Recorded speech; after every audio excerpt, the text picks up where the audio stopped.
My name is Patrick Lin. I'm a director of photography at Pixar, and I'm in charge of the camera and staging department.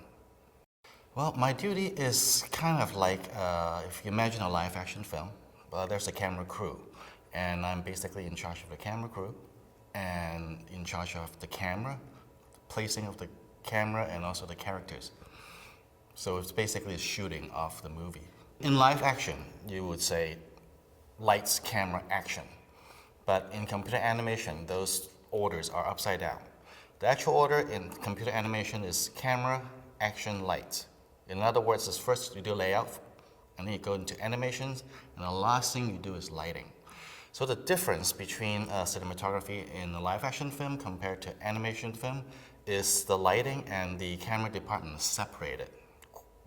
One is in the head of the production pipeline, which is the light layout, where we set up all the cameras, the staging, so the animation can do the animations, and then after animations, lighting is going to go in and actually light it. Well, luckily, I think it's exactly the same between a live action shoot and a computer animation in terms of the sensibility, because we basically, what our goal is to tell a story visually. And the way to do it is exactly the same. You know, how you set up the camera, what kind of lens you use, what kind of camera angle you use. You know, it's like if you want to feel, someone feel heroic, you want a low angle looking up. So doesn't matter if it's live action or animated film, the technique is the same. Yes, in animated films, you definitely have less of a spontaneity, but you know, but how we set up the camera is still the same. Because when I first pose the character, when I first set up the virtual camera, when I first set up the lens, I have a reaction to it. And I react to it, and then I change based on my reactions. It's like, oh, this is too close, I move it back. Oh, this is too far away, too tight, the shots. I use a wider lens, or I'll move the camera back. The reactions, the spontaneity is still there, you know, but I think it's the only thing that we really don't have is a spontaneity between how I react to light. Because what I really don't have is light. When we set up the camera, we have no lights, because lighting is a lot more complicated and expensive. That's why it's done at the end of the production pipeline. So if we really, really need some response from lighting, lighting can set up some simple lighting for us so that we kind of generally note the key light directions, the color, where the shadow falls. But that's the maximum we can do at this moment. Hopefully someday the computer will be fast enough that the two departments can come a little bit closer together. There's actually not just one person, there are a few people. First is the production designer for sure, because when he designs something, we have to make sure that we can shoot with it, right? So the sets, you know, is big enough that it can accommodate the actions, or if there's some specific shots that I have in mind, a type of shots that I have in mind, like I need more vertical lines, you know, so that I can push the character, trap the character, or something like that. I work with the production designer quite close. That's the first thing, first person. And the second definitely is the director and the editor. These two persons are our closest partner. Director, of course, you know, we know he has to let me know what he needs. I basically is shooting the movie for him. But the editor is our closest partner in shaping the narrative of the film. Pixar's layout is very much like live action shoots.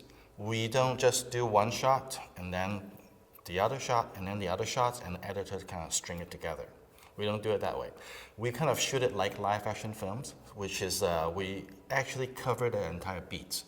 So we will block out the entire beat of the story and then we cover it from different angle and different lenses so that results in overlapping actions so that the editor can choose the cut points. So it's very much like live actions. And once we have, we also do coverage. Like if there's a simple scene, for example, in Inside Out, the scene where Riley decided to run away and she needs to steal the credit card from mom to buy a bus ticket. That scene has only like 12, 13 shots. We provided editorial with over 70 shots so that they can choose and cut. There's a way to shape the narrative because like the board is just to make sure that we need to cover all these story beats. But how we tell those story beats cinematically is all up to us in editorial. So we provide editorial with all this coverage so that the editor can have choices to choose. Should we shoot from Mom's point of view, or should we move going from Riley's point of view in this shots? Because the point of view sometimes shift within the scenes. Basically, just trying to provide coverage for an editor to shape the narrative. And we work really closely with the editor when he's doing the cut. We keep improving timing, angle. Sometimes iFix was off a little bit, depends how he cuts. We'll fix all those so we can get it perfect before we get it to animations. Layout, actually, there's a lot of things we have to consider. We have to consider, of course, the framing, the compositions. We have to consider timing, because timing is discovered. We kind of have to set the pace of the film with the help of the editor. So timing is important to us. You know, how long does it take to do a shot? If the character walks from point A to point B, if it takes too long, then it's boring. Then we have to do a cut or something. So timing is important. Screen direction is important. We have to worry about screen directions. We have to make sure the screen direction is consistent, not just within the scene. Sometimes we have to make sure the screen direction is consistent. There's some sort of logic of the character go left or right. We have to make sure that we know the eye line, because how the character looks. Should the character look really close to camera, or should it be a profile shot? We have to actually consider all those. Should it be a single? Should it be over the shoulder? Should it be two shots? Low angle, high angle. There's a lot of things we have to consider. Plus, directing people's eyes, cutting from one shot to another. We have to make sure the eye fix is correct.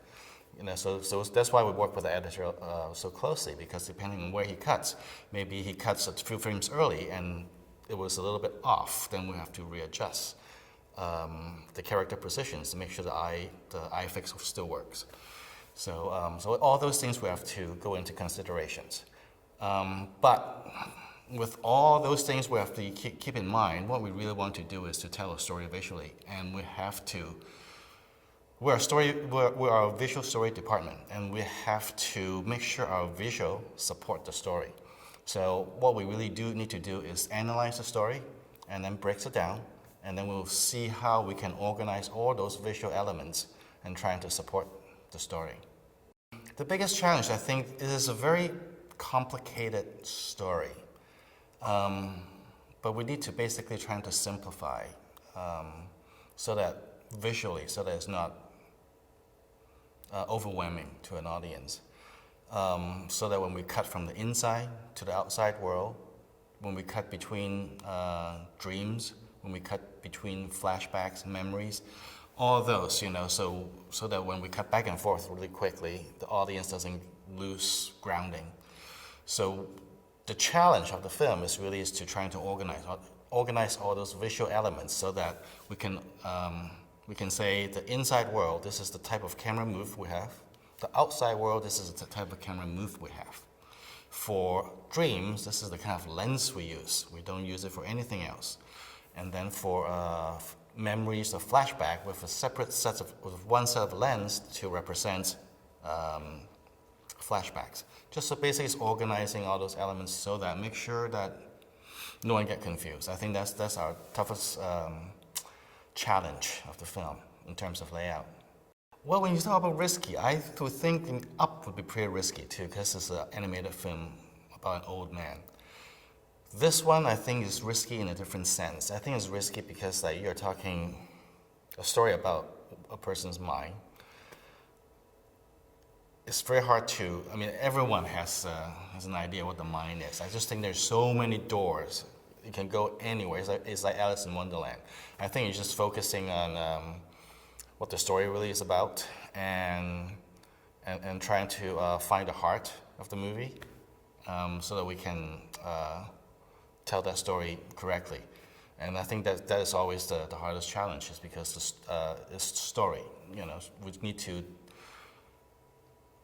Just there's so many ways the story can go, and just trying to hone into what's really important to Riley and her family, and what she's going through. Once we have find that road, everything just all sort of fall to the sides. I'm really honored to be invited to come to FMX. It's my first time, and I'm really, really happy to be here.